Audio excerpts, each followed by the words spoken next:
الله من شرور أنفسنا ومن سيئات أعمالنا من يهده الله فلا مضل له ومن يضلله فلا هادي له ونشهد أن لا إله إلا الله وحده لا شريك له ونشهد أن سيدنا وسندنا وحبيبنا وحبيب ربنا وطبيبنا وطبيب قلوبنا ومولانا محمدا عبده ورسوله وصلى الله تعالى عليه وعلى آله وأصحابه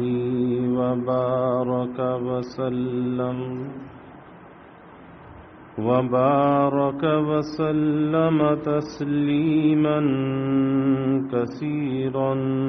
كثيرا هو الحبيب الذي ترجى شفاعته لكل حول من الأحوال مقتحمين يا رب صل وسلم دائما أبدا على حبيبك من زانت به العسر أما بعد فأعوذ بالله من الشيطان الرجيم بسم الله الرحمن الرحيم من عمل صالحا من ذكر أو أنثى وهو مؤمن فلنحيينه حياة طيبة صدق الله العظيم وصدق رسوله النبي الكريم ونحن على ذلك لمن الشاهدين والشاكرين والحمد لله رب العالمين. توفیق الہی اپنے محبوب مرشد پاک کی برکت سے جمعے کی عصر کی اس نشست میں حکیم الامت مجدد الملت حضرت تھانوی رحمۃ اللہ علیہ کی ایک بہت ہی بابرکت تصنیف ایک چھوٹا سا رسالہ ہے جزاء الاعمال، اس کا درس چل رہا ہے، جس میں مجدد تھانوی رحمۃ اللہ علیہ نے نیکیوں کے دنیا میں فوائد، آخرت میں فوائد، گناہوں کے دنیا میں نقصانات، آخرت میں نقصانات، اس کا ذکر فرمایا. تو نیکیوں کے، طاعات کے دنیا میں فوائد اور ثمرات پر بات چل رہی ہے. گزشتہ جمعے جو بات عرض کی گئی تھی کہ طاعات مالیہ، اللہ کے راستے میں مال کا خرچ کرنا، یہ اللہ تعالیٰ کے غصے کو بجھاتا ہے اور بری حالت پر انسان کو موت نہیں آتی. اللہ کے غصے کو دور کرتا ہے اور بری موت سے، خواری والی موت سے، برے خاتمے سے اللہ اس کی حفاظت فرماتا ہے. آج بڑی اہم طاعت کا ذکر ہے کہ جس میں آج بڑی کوتاہی ہو رہی ہے. آسان بھی بہت ہے اور جس کی ضرورت بھی ہر وقت ہے، اور ایسا عمل ہے کہ اس کے بغیر انسان کو چارہ بھی نہیں ہے. لیکن جتنی اہم عبادت ہے، جتنا اہم عمل ہے، اتنی ہی زیادہ اس سے سستی اور غفلت پائی جاتی ہے، اور وہ عمل ہے دعا۔ اللہ کے حبیب صلی اللہ علیہ وسلم نے فرمایا کہ دعا سے بلا ٹلتی ہے اور نیکی کرنے سے عمر بڑھتی ہے، نیکی کرنے سے عمر بڑھتی ہے۔ سلمان فارسی رضی اللہ تعالی عنہ سے روایت ہے کہ ارشاد فرمایا رسول اللہ صلی اللہ علیہ وسلم نے، نہیں ہٹاتی قضا کو مگر دعا، اور نہیں بڑھاتی عمر کو مگر نیکی۔ ترمذی کی یہ روایت ہے۔ تو پتہ یہ چلا کہ دعا کے کئی فائدے ہیں۔ ایک دعا کا فائدہ یہ بیان کیا اللہ کے حبیب صلی اللہ علیہ وسلم نے کہ دعا سے بلا ٹلتی ہے، اور حدیث شریف میں جو دعا کی قبولیت کے درجات آتے ہیں، ان درجات میں سے یہ چیز بھی ہے کہ ہماری نظر میں تو دعا کی قبولیت یہ ہے کہ بندے نے جس چیز کا سوال کیا وہ چیز اسے مل جائے تو ہم سمجھتے ہیں کہ ہماری دعا قبول ہو گئی۔ یہ بھی دعا کی قبولیت کا ایک درجہ ہے، لیکن اسے یہ نہیں کہہ سکتے کہ بس یہی ایک درجہ ہے۔ ہاں، دعا کی قبولیت کا ایک درجہ ہے، لیکن اس کے علاوہ دعا کی قبولیت کے اور درجات بھی ہیں۔ تو جو چیز بندے نے مانگی، جس چیز کا سوال کیا، اللہ نے وہ چیز اسے دے دی، یہ بھی ایک درجہ قبولیت کا ہے۔ اور ایک دوسرا درجہ یہ ہے کہ اللہ تعالیٰ اس سے بہتر کوئی چیز عطا فرما دیتا ہے۔ جو چیز مانگی تھی وہ تو نہیں ملی، اللہ تعالیٰ کے علم میں ہے کہ جس چیز کا سوال کر رہا ہے اور یہ چیز اس کے لیے نقصان والی ہے، فائدے کی چیز تو مانگ نہیں رہا، کیونکہ انسان جیسا خود ناقص ہے تو کبھی اس کی پسند اور طلب بھی ناقص ہوتی ہے، اور اللہ تعالیٰ کی ذات بندے کی خیر خواہ ہے۔ انسان اپنا اتنا خیر خواہ نہیں ہے جتنا اللہ بندے کا خیر خواہ ہے۔ ایک ماں اپنی اولاد کی کتنی خیر خواہ ہوتی ہے، تو اللہ تو 70 ماؤں سے زیادہ خیر خواہ ہے۔ تو بندہ اگر نقصان کی چیز کا سوال کرے، اللہ وہ نقصان کی چیز کیسے دے گا؟ جب ماں اپنی اولاد کو، باپ اپنی اولاد کو نقصان والی چیزوں سے بچاتا ہے، وہ نقصان کی چیزیں نہیں دیتا۔ بچہ ضد کرتا ہے کہ فلاں چیز دلا دو، 2 روپے کی قلفی دلا دو، اور باپ کو پتا ہے کہ اسے نقصان دے گی، بیمار کر دے گی، تو باپ اسے 100 کا نوٹ دے دیتا ہے کہ بیٹا 100 روپے رکھ لو، اور بچے کی ضد ہے کہ نہیں 2 روپے والی کلفی چاہیے۔ اب وہ بچہ چونکہ عقل میں ناقص ہے، سمجھ میں ناقص ہے، تو اس کی ضد یہی ہے کہ مجھے تو وہ کلفی چاہیے۔ باپ سمجھتا ہے کہ وہ نقصان دے گی، میں نے اس سے بڑی چیز اس کو دے دی ہے، لیکن اس کی نظر میں وہ 100 روپے کی اہمیت نہیں ہے، وہ کہتا ہے کہ یہ کیا ہے، میری مرضی تو پوری ہوئی نہیں۔ یہی حال ہمارا بھی ہے کہ جب ہم دعا کرتے ہیں اور دعا کر کے جس چیز کا سوال ہم اللہ کی بارگاہ میں کرتے ہیں، اور جب ہمیں ہمارا مطلوب نہیں ملتا، مطلوبہ چیز نہیں ملتی، تو ہم شکوہ کر بیٹھتے ہیں۔ ہم کہتے ہیں ہماری دعا تو قبول ہوئی نہیں، کیونکہ ہماری نظر اسی چیز تک محدود ہے جو چیز ہم نے مانگی تھی۔ اب اللہ چاہے اس سے بہتر چیز عطا کر دیتا ہے۔ ہمارے حضرت والد صاحب رحمۃ اللہ علیہ مثال دیا کرتے تھے، فرماتے تھے کہ بندے نے تو مانگے تھے، یا اللہ مجھے 1000 روپے دے دے، 10,000 دے دے۔ اللہ نے وہ 1000 یا 10,000 تو نہیں دیے، لیکن 2 رکعت نماز پڑھنے کی توفیق عطا فرما دی، اپنے سامنے سربہ سجود ہونے کی توفیق عطا فرما دی، تو اس سے بڑا انعام اسے مل گیا۔ لیکن چونکہ اس کی سمجھ، اس کی عقل ناقص ہے، اس کی نظر میں اس کی اہمیت نہیں ہے کہ اللہ نے اتنی بڑی توفیق مجھے دے دی کہ اپنے سامنے پیش ہونے کی، سربہ سجود ہونے کی توفیق عطا فرما دی، تو اس کی ضد وہی ہے کہ میرا سوال پورا نہیں ہوا۔ تو کبھی اللہ تعالیٰ اس سے بہتر چیز عطا فرما دیتے ہیں۔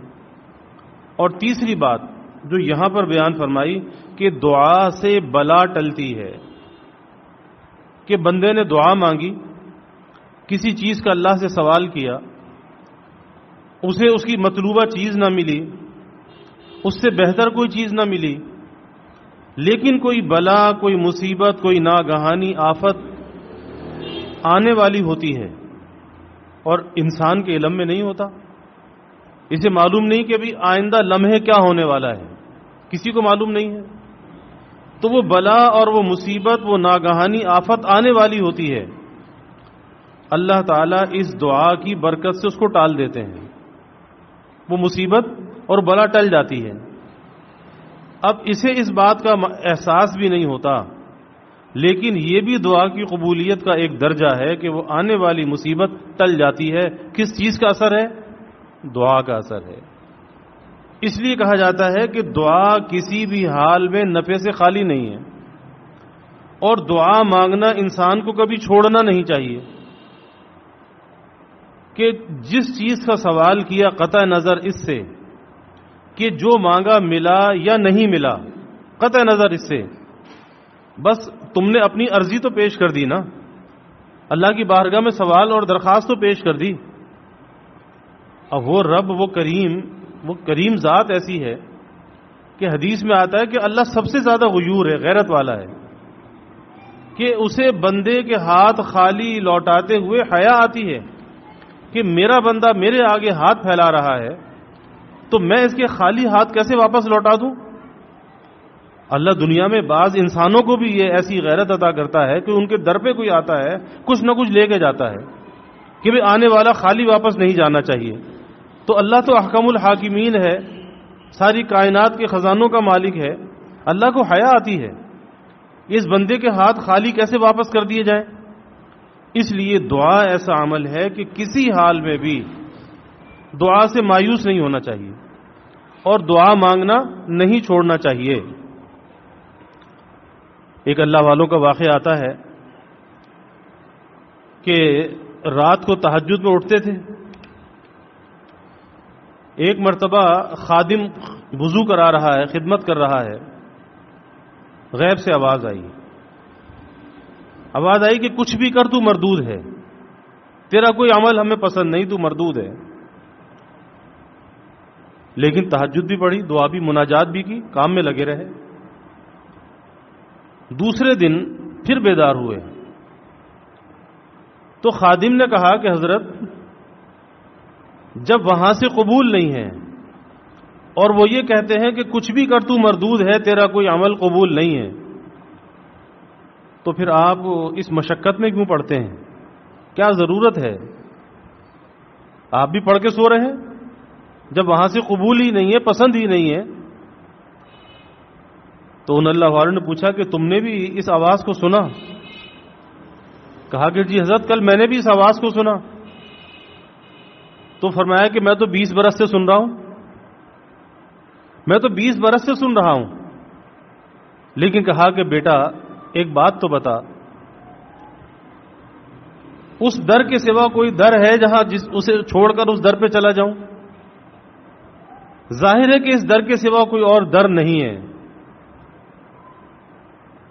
وہ کھولیں یا نہ کھولیں در، خواجہ صاحب رحمۃ اللہ علیہ فرماتے ہیں، وہ کھولیں یا نہ کھولیں در، اس پہ ہو کیوں تیری نظر، وہ کھولیں یا نہ کھولیں در، اس پہ ہو کیوں تیری نظر، تو بس اپنا کام کر، یعنی صدا لگائے جا۔ بھکاری کا کام کیا ہے؟ سائل کا کام کیا ہے؟ صدا لگائے جا۔ بھکاری جو ہے صدا لگایا جاتا ہے، اور جس کو دینا ہوتا ہے اس کے دل میں آ جاتی ہے، دے دیتا ہے۔ تو بس اپنا کام کر، یعنی صدا لگائے جا۔ تو ان اللہ والوں نے کہا کہ بتا اس در کے علاوہ اور کون سا در ہے کہ اس کو چھوڑ کے وہاں چلا جاؤں؟ اب یہ ہے یقین اور یہ ہے امید، یہ ہے عمل پر استقامت، کہ مایوسی پاس بھی نہیں ہے، پاس نہیں پٹکتی مایوسی۔ 20 برس سے سن رہے ہیں کہ کچھ بھی کر لیکن تو مردود ہے، تیرا کوئی عمل ہمیں پسند نہیں ہے، لیکن پھر کر رہے کیونکہ اس در کے سوا کوئی در ہے نہیں۔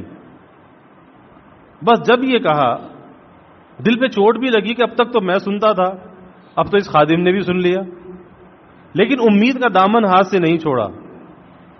تو غیب سے آواز آئی، قبول است گرچہ ہنر نیست، کہ بھائی قبول ہے، پسند ہے، اگرچہ تمہارے اندر کوئی ہنر نہیں ہے، تمہاری طلب میں، تمہاری عبادت میں، تمہاری تہجد میں، تمہاری ذکر اور مناجات میں اگرچہ کوئی کمال نہیں ہے، کوئی ہنر نہیں ہے، لیکن اس بنا پر قبول ہے کہ تمہاری نظر ہم پر ہے، تمہاری امیدوں کا مرکز ہماری ذات ہے، اس لیے قبول کر لیتے ہیں۔ قبول است گرچہ ہنر نیست۔ تو بات یہی ہے کہ اس در کے سوا کوئی در نہیں ہے کہ جہاں سے امید کو وابستہ کیا جائے۔ تو تیسری چیز جو ہے جو یہاں پر بیان فرمائی کہ دعا کی برکت سے اس آنے والی بلا کو، ناگہانی کو ٹال دیا جاتا ہے۔ انسان کو پتہ بھی نہیں ہوتا کہ کبھی کوئی صدقہ دیا تھا وہ بلا کو ٹال کے لے گیا، کوئی اللہ کے راستے میں کسی کی مدد کی تھی، اس نے اللہ کے غصے کو ٹھنڈا کر دیا، اللہ کی ناراضگی کو دور کر دیا۔ اللہ کہتا اچھا ہے تو گنہگار، لیکن اس نے میرے بندے کی مدد کی ہے، اس نے میرے بندے کے حال پہ رحم کیا ہے، اچھا جاؤ میں بھی اسے درگزر کرتا ہوں۔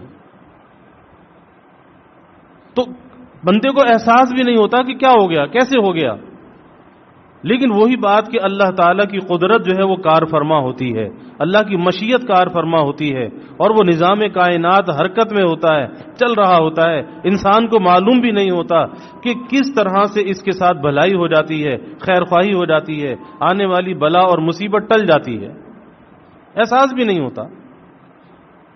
اس لیے کہتے ہیں کہ کبھی انسان کو تکبر میں، بڑائی میں، عجب میں مبتلا نہیں ہونا چاہیے، اور کبھی اپنی صلاحیتوں پر کا دعوے دار نہیں بننا چاہیے۔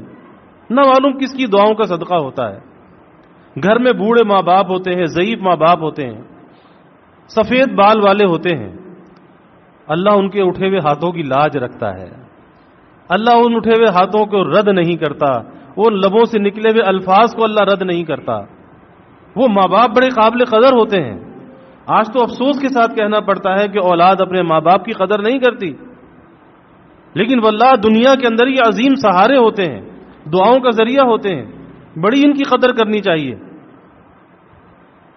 تو ان ماں باپ کا صدقہ ہوتا ہے، گھر میں کوئی بیمار ہوتا ہے اس کا صدقہ ہوتا ہے کہ بلا، غصہ، اللہ کی ناراضگی ٹلتی رہتی ہے۔ کوئی گھر میں معذور ہوتا ہے اس کا صدقہ ہوتا ہے کہ اس کی وجہ سے وہ آنے والی مصیبت اور بلا ٹل جاتی ہے، چلی جاتی ہے۔ تو یہ تیسرا درجہ ہے کہ آنے والی جو بلا ہے اس دعا کی برکت سے ٹل جاتی ہے۔ اس لیے بھائی دعا تو ایسا عمل ہے کبھی چھوڑنا ہی نہیں چاہیے، لیکن یہاں کیفیت یہ ہے کہ آدمی دعا تو مانگتا نہیں، وظیفے بہت پڑھتا ہے، وظیفے، جس کو دیکھو وظیفہ پوچھتا ہے، اور پھر وظیفے بھی ایسے پوچھے جاتے ہیں کہ تسخیر کے لیے، کسی کو مسخر کرنے کے لیے۔ خواتین کے وظیفے کیا ہے؟ خواتین کے یہ ہے کہ ایسا وظیفہ کر دو کہ شوہر قابو میں آ جائے، شوہر قابو میں آ جائے۔ بھائی شوہر کو بلی ہے کہ قابو میں آ جائے؟ کیا چیز ہے کہ قابو میں آ جائے؟ سب سے اچھی چیز تو اخلاق ہے، انسان کی اچھی گفتار ہے کہ اچھا برتاؤ، اچھے اخلاق خود بخود دوسرے کو اپنا گرویدہ بنا لیتا ہے، خود بخود مسخر کر لیتا ہے۔ اب اچھے اخلاق تو نہ ہو، اچھی گفتار تو نہ ہو، زبان اچھی نہ ہو، اور یہ ہو کہ جی کوئی وظیفہ ایسا مل جائے کہ اسے مسخر کر لیا جائے۔ حکیم الامت حضرت تھانوی رحمۃ اللہ علیہ نے اپنا واقعہ بیان کیا، فرماتے ہیں کہ ایک مرتبہ زمانہ طالب علمی میں اپنے استاد حضرت مولانا محمد یعقوب صاحب نانوتوی رحمۃ اللہ علیہ جو دارالعلوم دیوبند کے صدر مدرس تھے، کہا کہ ایک مرتبہ ایسی پوچھ لیا، سوال کر لیا کہ حضرت کوئی ایسا عمل بتا دیجئے کہ جنات قابو میں آ جائے، جن قابو میں آ جائے، کوئی ایسا عمل بتا دیجئے۔ تو حضرت نے پوچھا کہ بھائی کس کے لیے، کون یہ عمل کرنا چاہتا ہے؟ کہا کہ حضرت میں یہ پوچھ رہا ہوں، میں یہ عمل کرنا چاہتا ہوں۔ تو کہا کہ حضرت نے ایسا جواب دیا کہ زندگی بھر کے لیے اصلاح ہو گئی اور یہ خیال بھی ذہن سے نکل گیا۔ حضرت مولانا یعقوب صاحب نانوتوی رحمۃ اللہ علیہ نے فرمایا کہ بھیا اشرف علی، دنیا میں بندے بننے آئے ہو یا خدا بننے آئے ہو؟ دنیا میں بندہ بننے کے لیے آئے ہو یا خدا بننے کے لیے آئے ہو کہ کسی کو اپنے قابو میں کرنا چاہتے ہو؟ کیا خدائی کے لیے دنیا میں آئے ہو؟ بس کہا کہ یہ ایک بات تھی، ساری زندگی کے لیے ذہن سے اس کا خیال بھی نکل گیا، اس کا وسوسہ بھی نکل گیا۔ تو عورتوں کے اندر یہ مرض ہے کہ اچھے اخلاق، اچھی گفتار، اچھا کردار، اچھے الفاظ سے گفتگو کرنا، یہ وہ جادو ہے جو خود بخود کسی کو اپنے سحر میں گرفتار کر لیتا ہے، لیکن اس کے اندر مشقت کرنی پڑتی ہے نا۔ اور وظیفہ کیا، ہاتھ تسبیح ہاتھ میں گھمائے جاؤ بس۔ لیکن یہ یاد رکھنا چاہیے کہ اوراد و وظائف کا درجہ بعد میں ہے اور دعا کا درجہ پہلے ہے، کیونکہ دعا تمام عبادات کا مغز ہے، اور دعا ایسا عمل ہے کہ اس کا صلہ ضرور ہے اللہ کی بارگاہ میں، چاہے وہ کسی بھی شکل میں مل جائے۔ جیسے 3 صلے تو میں نے بھی بتائے، اور چوتھا صلہ دعا کا یہ ہے جو اللہ کے حبیب صلی اللہ علیہ وسلم نے بیان فرمایا کہ اگر دنیا میں کوئی بھی اس کا فائدہ نہ ہوا، کچھ بھی نہ ملا، تو اللہ تعالیٰ اس دعا کو ذخیرہ آخرت بنا دیتا ہے، آخرت کے لیے ذخیرہ۔ اور حدیث میں آتا ہے کہ قیامت کے دن بہت سے لوگ ہوں گے جن کے ساتھ نیکیوں کے بڑے بڑے ذخیرے ہوں گے، تو لوگ حیرت سے دیکھیں گے، حیرت سے پوچھیں گے یہ کون لوگ ہیں، اتنے نیکیوں کے پہاڑ ان کے ساتھ ہیں؟ تو انہیں بتایا جائے گا کہ یہ وہ اہل دعا ہیں کہ جن کی دعاؤں کا صلہ اور ثمرہ دنیا میں نہیں ملا تھا، یہ وہ اہل دعا ہیں۔ مانگا تو بہت کچھ تھا لیکن ملا کچھ نہیں دنیا میں، اور اللہ نے آخرت کے لیے ذخیرہ کر دیا۔ اب یہاں پر نیکیوں کی شکل میں یہ انہیں ذخیرہ مل رہا ہے۔ تو وہ اہل دعا جن کی دعا کا صلہ اور ثمرہ قبولیت دنیا میں ملی ہوگی، قبولیت ظاہر ہوئی ہوگی، اس وقت بڑی حسرت کریں گے اور یہ کہیں گے کہ کاش ہماری بھی دنیا میں کوئی دعا قبول نہ ہوئی ہوتی اور ہمیں یہاں پر ان دعاؤں کا صلہ اور ثمرہ ملتا جب وہ نیکیوں کا ذخیرہ دیکھیں گے۔ تو دعا ایسی عبادت ہے جو کسی بھی حال میں نفع سے خالی نہیں ہے۔ لیکن آج ہوتا کیا ہے؟ آج ہوتا یہ ہے کہ بجائے دعا کے آدمی کہتا ہے وظیفہ بتا دو، وظیفہ بتا دو۔ حکیم الامت حضرت تھانوی رحمۃ اللہ علیہ فرماتے تھے کہ کوئی شخص آتا ہے کسی پریشانی کو لے کر، کسی مشکل کو لے کر، تو کہا کہ میں یہ کہتا ہوں کہ بھائی 2 رکعت صلاۃ الحاجت پڑھو، اور یہ عمل حدیث میں آیا ہے، اور ظاہر ہے کہ جو عمل رسول اللہ صلی اللہ علیہ وسلم نے ارشاد فرمایا ہو، جو لسان نبوت سے جو عمل بتایا گیا ہو، تعلیم کیا گیا ہو، اس عمل میں جو تاثیر ہوگی وہ کسی ولی اور بزرگ کے بتائے ہوئے عمل کے اندر نہیں ہوگی۔ یہ ہمارا عقیدہ ہونا چاہیے۔ تو کہا کہ کسی کو یہ کہا جائے کہ بھائی 2 رکعت صلاۃ الحاجت پڑھو اور اللہ تعالیٰ سے دعا کرو، اور حدیث میں بھی یہی آتا ہے کہ جب کوئی مشکل پیش آئے تو سب سے پہلے وضو کرو، 2 رکعت صلاۃ الحاجت پڑھو اور اللہ سے دعا کرو، اللہ کے سامنے اپنی مشکل کو پیش کر دو۔ تو کہا کہ جب یہ بتایا جائے تو بہت سے لوگ کہتے ہیں، ایک صاحب آئے کہنے لگے حضرت مجھے تو کچھ سینے میں سے دے دیجئے، یعنی ایک مسنون عمل بتایا جا رہا ہے کہ یہ سنت ہے، اللہ کے حبیب صلی اللہ علیہ وسلم کا تعلیم فرمودہ ہے، اس پہ اندر کتنی تاثیر ہوگی، کتنی برکت ہوگی۔ کہتے نہیں حضرت کوئی ایسا عمل دیجیے سینے میں سے دے دیجئے۔ حضرت نے فرمایا بھائی سینے میں تو بلغم ہے، سینے میں تو کچھ بھی نہیں ہے، سینے میں سے کیا دے دوں؟ تو یہ لوگوں کی کیفیت ہے کہ دعا مانگنے سے لوگ بھاگتے ہیں اور وظیفہ چاہتے ہیں کہ وظیفہ دے دو۔ جیسے میں نے کہا کہ خواتین کا ایک ہی ہے کہ وظیفہ ایسا مل جائے کہ شوہر قابو میں آ جائے، بس ساری کوشش، ساری قوت اسی پہ صرف ہوتی ہے شوہر قابو میں آ جائے، پہلے دن سے یہی ہے۔ تو بھائی شوہر کو قابو میں لانے کا جو تعویذ ہے وہ اچھے اخلاق ہیں، حسن اخلاق، حسن برتاؤ، حسن کلام، یہ وہ تعویذ ہے جس سے شوہر قابو میں آ جاتا ہے، شوہر کا سارا گھر قابو میں آ جاتا ہے۔ تو یہ اختیار کر کے دیکھیے، پھر دیکھیے اس کا جادو کیسا چلتا ہے۔ لیکن یہ تو ہوتا نہیں ہے۔ میں یہ عرض کر رہا تھا کہ دعا کا درجہ پہلے ہے اور وظیفے کا درجہ بعد میں ہے۔ آج وظیفے کے اندر تو بہت لوگ وقت لگاتے ہیں، لیکن دونوں چیزوں کے اندر زمین آسمان کا فرق ہے۔ وظیفہ کرنے والے کے اندر جو چیز پیدا ہوتی ہے وہ دعویٰ پیدا ہوتا ہے، اور دعا مانگنے والے کے اندر عاجزی اور انکساری پیدا ہوتی ہے۔ کیونکہ دعا میں تذلل ہے نا، اسی لیے اسے عبادات کا مغز قرار دیا گیا ہے. ذلت ہے، پستی ہے، اپنی احتیاج کا، اپنے عجز و انکسار کا اظہار ہے، اپنے کو سائل اور بھکاری بنا کر اللہ کے سامنے پیش کرنا ہے. تو ذلت ہی ذلت ہے نا، اسی لیے کہا یہ عبادات کا مغز ہے. تو اس میں کیا ہے؟ تذلل اور عاجزی ہے. اور وظیفے میں کیا ہے؟ دعویٰ ہے. کیا دعویٰ ہے؟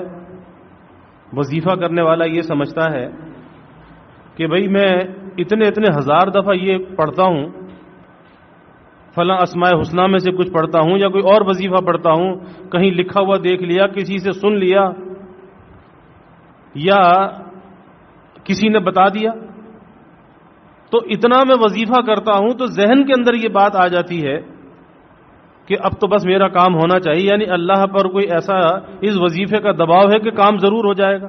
تو یاد رکھیے کہ اللہ بے نیاز ہے، اللہ الصمد. وہ کسی کی عبادت سے، کسی کے وظیفے سے اللہ متاثر نہیں ہوتا.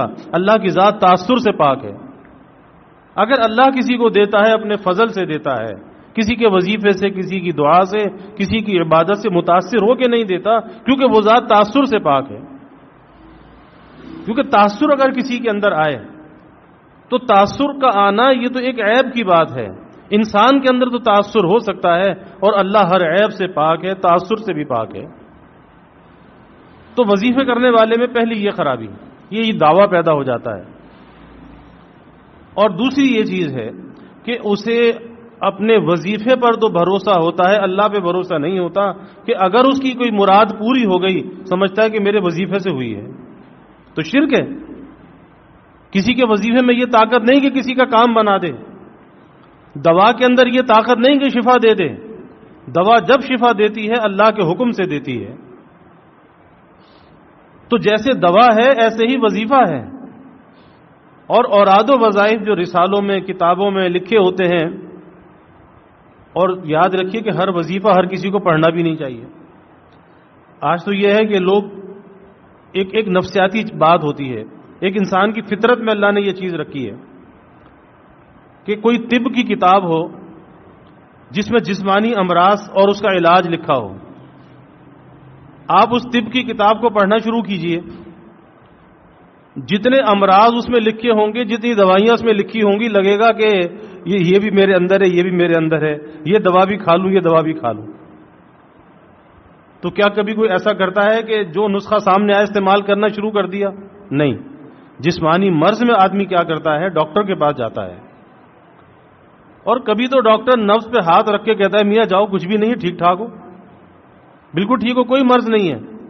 پتہ چلا یہ تو وہم میں مبتلا تھا. اور اگر وہ دوا دیتا ہے تو انسان کی طبیعت کو دیکھ کر، اس کے مزاج کو دیکھ کر، اس کے مرض کو دیکھ کر جب اس کی مقدار کو تجویز کرتا ہے. یہ نہیں ہے کہ ہر ایک کو ایک لکڑی سے ہانک دیا جائے. اس کی مقدار وہ تجویز کرتا ہے کہ کتنی مقدار لینی ہے اور کس وقت لینی ہے. تو جس طرح سے جسمانی امراض میں اس کی مقدار ہے اور وہ ڈاکٹر جانتا ہے، اسی طرح سے اگر کوئی مشکل پیش آئے، کوئی پریشانی پیش آئے، دنیا ہے، مشکلات پیش آتی ہیں، تو اپنی مرضی سے کبھی وظیفہ نہیں کرنا چاہیے. کہ ورد وظیفہ لے کر بیٹھ جانا اپنی مرضی سے، پھر ایک سے کام نہ بنا تو دوسرا شروع کیا، دوسرے سے نہ ہوا تیسرا بھی شروع کر دیا، اور ہوتے ہوتے وہ مجموعات الوظائف بن گیا، یعنی پورا وظیفچی بن گیا، ہر وقت وظیفہ. جیسے مجدد تھانوی رحمۃ اللہ علیہ کے پاس ایک شخص آیا، پہلوان تھا، کہا کہ حضرت میری کشتی ہے تو مجھے تعویذ دے دیں کہ کشتی میں کامیاب ہو جاؤں. حضرت نے فرمایا کہ بھائی کشتی کا اور تعویذ کا کیا کام ہے؟ کشتی میں تعویذ کا کیا کام ہے؟ کہ اگر میں تمہیں تعویذ دے دوں اور تمہارے جو مقابل پہلوان ہے وہ بھی کسی سے تعویذ لے آئے تو پھر تو تمہاری کشتی تو نہ ہوئی، تعویذوں کی لڑائی ہوگی آپس میں. تو اس میں تعویذ کا کوئی کام نہیں. جاؤ ہم دعا کرتے ہیں اللہ آپ کو کامیاب کر دے. تو یہاں تعویذ کا کیا کام ہے؟ آج بھی وہی ذہنیت ہے کہ آج انسان خود کچھ کرنا نہیں چاہتا، بس چاہتا ہے کسی کی توجہ سے کام ہو جائے، کسی کے تعویذ سے کام ہو جائے، کسی وظیفے سے کام ہو جائے، لیکن کرنا کچھ نہ پڑے، بیٹھے بٹھائے بس کام بن جائے، بیٹھے بٹھائے فصل اگ جائے. بھئی کیسے ہوگے گی؟ محنت تو کرنی پڑے گی، وہ بغیر محنت کے کچھ نہیں ہوگا. تو بات یہ چل رہی تھی کہ ورد وظیفے کے بعد انسان کے اندر دعویٰ پیدا ہو جاتا ہے، اور اللہ کو کسی کا دعویٰ پسند نہیں ہے، میں نے اتنا وظیفہ کیا، اتنا وظیفہ کیا۔ اور کبھی ایسا بھی ہوتا ہے ہمارے حضرت مسیح الامت رحمۃ اللہ علیہ نے خود بیان کیا، اور حضرت نے فرمایا کہ اس واقعہ کے بعد پھر میں نے لوگوں کو اللہ کا نام بتانا بھی چھوڑ دیا، بس کوئی میرے پاس اگر آتا تھا تو میں یہ کہتا تھا بھائی آپ بھی دعا کرو، میں بھی دعا کرتا ہوں۔ کہا کہ کوئی شخص آتا تھا، اسے کچھ پڑھنے کو بتا دیتا تھا۔ کچھ عرصہ جب گزرا، ایک مرتبہ آ کر کہنے لگا کہ حضرت اتنا میں اللہ کا نام لیتا ہوں، یعنی اتنا وظیفہ پڑھتا ہوں، تو کیا نعوذ باللہ وہ کہنے لگا کہ کیا اللہ کے نام میں بھی اثر نہیں ہے کہ میرا کام نہیں ہوتا؟ حضرت فرماتے ہیں کہ میری طبیعت اندر سے کانپ گئی کہ انسان کس درجے جو ہے وہ اس شرک خفی کے اندر مبتلا ہو جاتا ہے کہ گویا کہ میرے وظیفے میں کوئی ایسی تاثیر ہے کہ میرا کام ضرور ہوگا۔ تو طبیعت کانپ گئی۔ اس کے بعد سے لوگوں کو اللہ کا نام بتانا بھی چھوڑ دیا، کہا کہ بھئی سب سے بڑا عمل دعا ہے، آپ بھی دعا کرو، میں بھی دعا کرتا ہوں۔ تو دعا کرنے کے بعد کبھی انسان میں دعویٰ پیدا نہیں ہوتا، بلکہ دعا میں عجز اور انکساری ہے، اور ہر عبادت سے جو مقصود ہے، چاہے وہ نماز ہے، روزہ ہے، حج ہے، زکوٰۃ ہے، صدقات اور خیرات ہیں، جتنی بھی عبادات ہیں، ان تمام عبادات سے مقصد یہی ہے کہ بندہ اپنے عجز و نیاز کو اللہ کے سامنے پیش کرے، اپنی محتاجگی اور درماندگی کو اللہ کے سامنے پیش کرے۔ یہی وجہ ہے کہ دعا کو جو عبادت کا مغز قرار دیا گیا، تو دعا میں سب سے زیادہ تذلل پایا جاتا ہے، عجز و نیاز پایا جاتا ہے، سب سے زیادہ اس میں پایا جاتا ہے۔ اور اس کے بعد دعویٰ پیدا نہیں ہوتا، بلکہ انسان اپنے کو ایک فقیر، ایک محتاج، ایک سائل اور بھکاری سمجھتا ہے۔ تو یہاں جو بات حضرت نے بیان فرمائی، پہلی چیز تو یہ بیان فرمائی کہ دعا سے بلا ٹلتی ہے، اس پر بات چل رہی تھی کہ انسان کو پتہ بھی نہیں ہوتا، وہ اس کی دعا اس بلا اور مصیبت کو ٹال کے لے جاتی ہے۔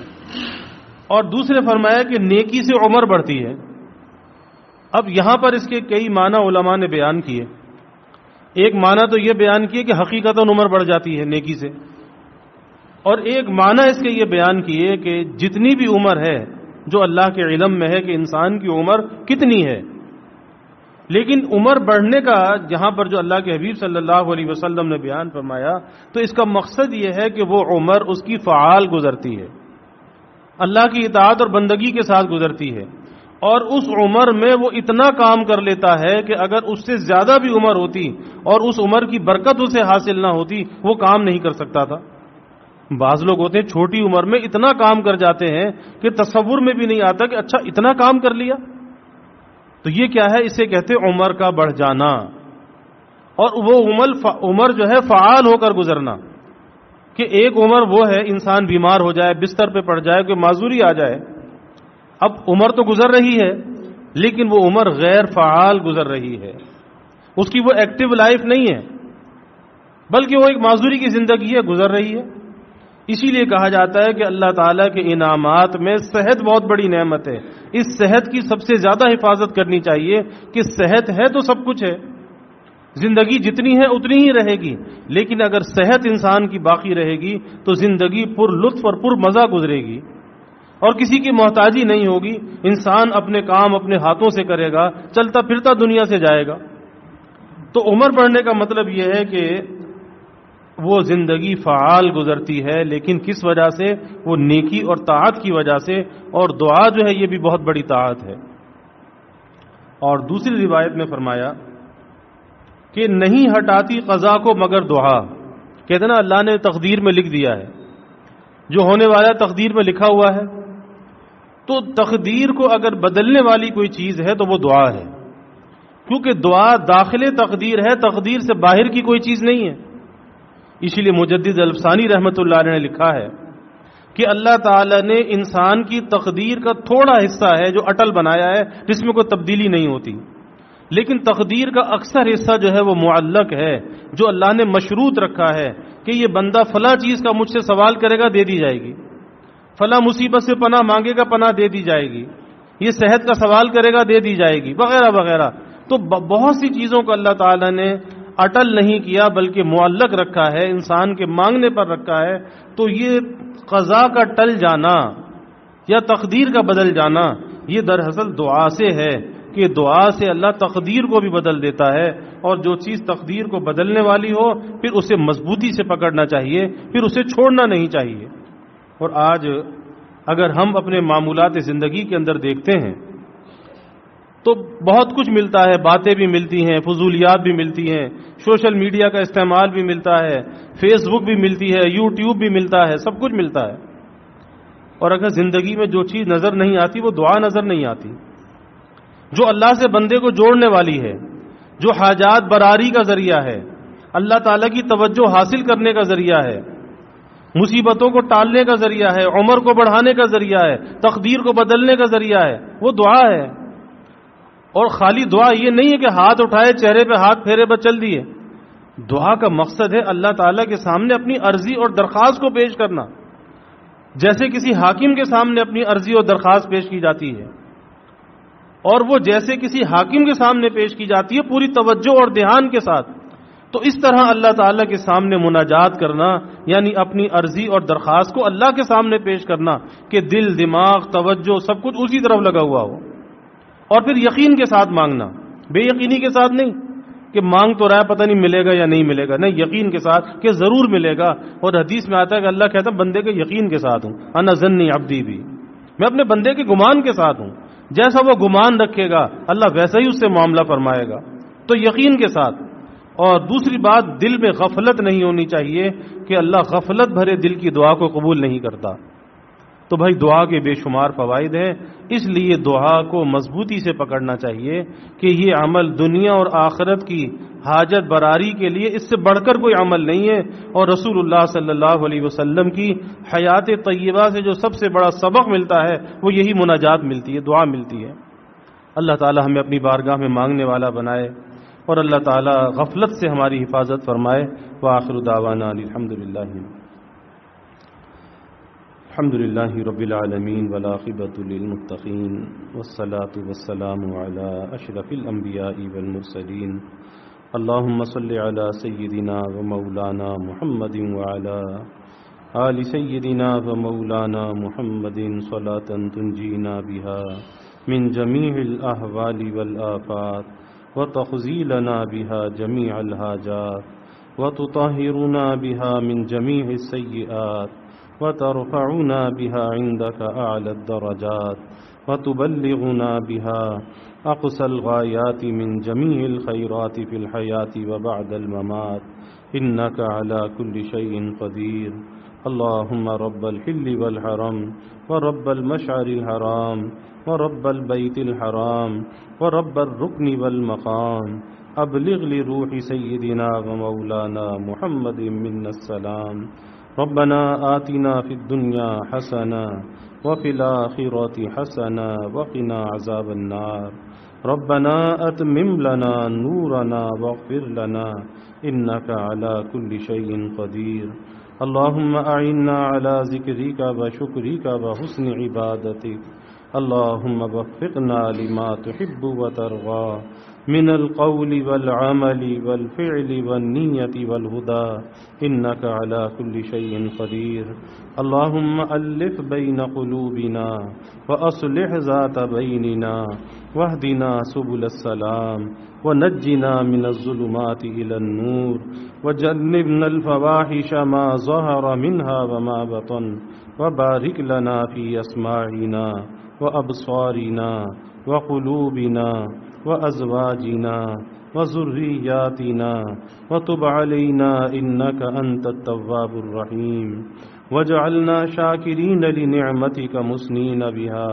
قابليها وأتمها علينا يا الله يا رحمن يا رحيم يا كريم يا أرحم الراحمين يا أكرم الأكرمين یا اللہ ہمارے گناہوں کو معاف فرما، یا اللہ ہماری خطایا سے درگزر فرما، یا اللہ اپنی محبت معرفت عطا فرما، اپنی رضا والی زندگی یا اللہ نصیب فرما، اپنے رضا والے کاموں کی یا اللہ توفیق عطا فرما، اپنی مرضیات پہ چلنا یا اللہ آسان فرما، نامرضیات سے ہماری حفاظت فرما، یا اللہ ہمیں اپنی بارگاہ میں مانگنے والا بنا، مناجات کرنے والا بنا، اپنی ذات عالی کا یقین ہمارے دلوں میں پیدا فرما، اپنے غیر سے ہماری امیدوں کو قطع فرما، اپنی بارگاہ میں یا اللہ مستجاب الدعوات بنا، یا اللہ اب آئندہ زندگی میں جتنی دعائیں مانگیں یا اللہ اپنے لیے دوسروں کے لیے، اے اللہ ہماری تمام دعاؤں کو قبول فرما، مستجاب الدعوات بنا،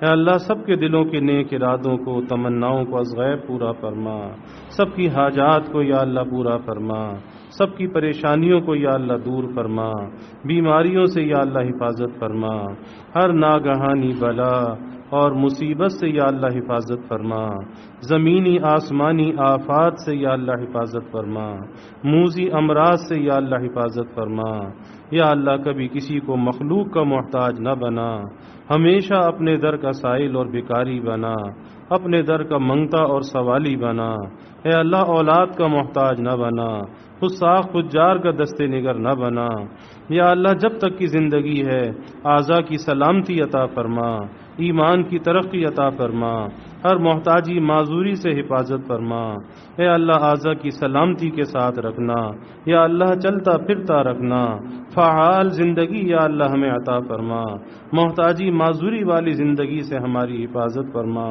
یا اللہ ہمارے ملک پر اپنی رحمتوں کا نزول فرما، اس ملک کو امن کا، سلامتی کا گہوارہ بنا، لوگوں کو راحت اور خوشیاں عطا فرما، یا اللہ جو بھی خواتین تشریف لاتی ہیں ان کے آنے کو قبول فرما، قدم قدم پر اپنی نصرت اور معیت نصیب فرما، سب کے گھروں میں یا اللہ چین، سکون، عافیت اور راحت عطا فرما، برکتیں عطا فرما، نعمتوں کی فراوانی عطا فرما، نعمتوں کی قلت اور دقت سے یا اللہ حفاظت فرما، گھروں کے ماحول کو یا اللہ جنت نشاں بنا، آپس میں محبتیں الفتیں پیدا فرما، یا اللہ نفرت عداوت کو دور فرما، اچھے اخلاق کا حامل بنا، اچھے کردار اور گفتار کا حامل بنا، یا اللہ بڑوں کا ادب کرنے والا بنا، چھوٹوں پر شفقت کرنے والا بنا، خلق خدا سے درگزر کرنے والا بنا، سب کی اولادوں کو یا اللہ نیک صالح بنا، تربیت کا غیب انتظام فرما، اولاد کو والدین کے لیے راحت کا ذریعہ بنا،